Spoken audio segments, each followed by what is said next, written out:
এই বুধবার দিনে যে ব্যক্তি সূরাতুল ইখলাসের এই 5টি আমল করবে, আল্লাহ রাব্বুল আলামিন যদি কবুল করে নেয় তাকে অবশ্যই জান্নাত দান করবেন।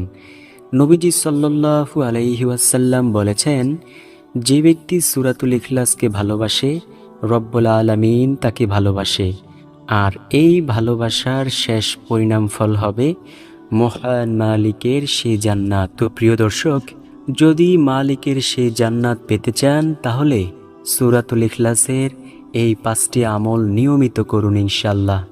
তো আমার বিশ্বাস, যে ব্যক্তি সূরাতুল ইখলাসকে ভালোবাসে, আল্লাহ তাআলাকে ভয় করে, নবীজি সাল্লাল্লাহু আলাইহি ওয়াসাল্লামকে ভালোবাসে, সে আজকের ভিডিওটি অবশ্যই সম্পূর্ণ দেখবে।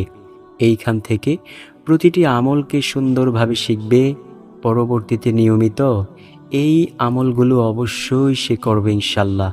তো চলুন প্রিয় দর্শক, একে একে প্রত্যেকটি আমলের সাথে আপনাদেরকে পরিচয় করিয়ে দেই। 1 নাম্বার যেই আমলের কথা বলবো, সেই আমলটি হলো সূরাতুল ইখলাসের মাধ্যমে ধনী হওয়ার আমল। নবীজি সাল্লাল্লাহু আলাইহি ওয়াসাল্লামের কাছে এক ব্যক্তি আইসা বলল, ইয়া রাসূলুল্লাহ, আমার ঘরের মধ্যে অনেক অভাব, আমি দারিদ্রতায় ভুগতেছি। ও নবী, আপনি আমাকে এমন একটি আমলের কথা বলুন তো, যেই আমল করলে আমার অভাব দূর হয়ে যাবে। নবীজি সাল্লাল্লাহু আলাইহি ওয়াসাল্লাম তাকে একটি গোপন আমলের কথা বললেন, যেই আমলটির কথা বিভিন্ন জায়গায় হাদিসের মধ্যে এসেছে। নবীজি সাল্লাল্লাহু আলাইহি ওয়াসাল্লাম তাকে বললেন, শোনো, তুমি যখন তোমার ঘরে প্রবেশ করবে, তুমি অবশ্যই সালাম দিয়ে প্রবেশ করবে ও সূরাতুল ইখলাস পাঠ করে ঘরে প্রবেশ করবে। ইনশাআল্লাহ আল্লাহ রাব্বুল আলামিন তোমার ঘর থেকে অবশ্যই দারিদ্রতাকে দূর করে দেবেন।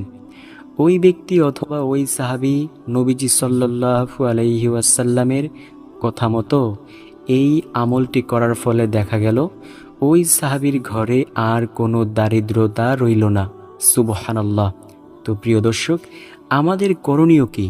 আমাদের করণীয় হলো, আমরাও যদি আমাদের ঘরের মধ্যে বরকত পেতে চাই, রিজিকের মধ্যে বরকত পেতে চাই, ধনী হতে চাই, তাহলে যখনই ঘরে প্রবেশ করব, সালাম দিয়ে ঘরে প্রবেশ করব ও সূরাতুল ইখলাস পাঠ করে ঘরে প্রবেশ করব।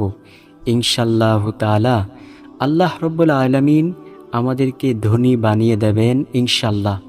প্রিয় দর্শক, আজ আমাদের বাংলাদেশের মধ্যে কত মানুষ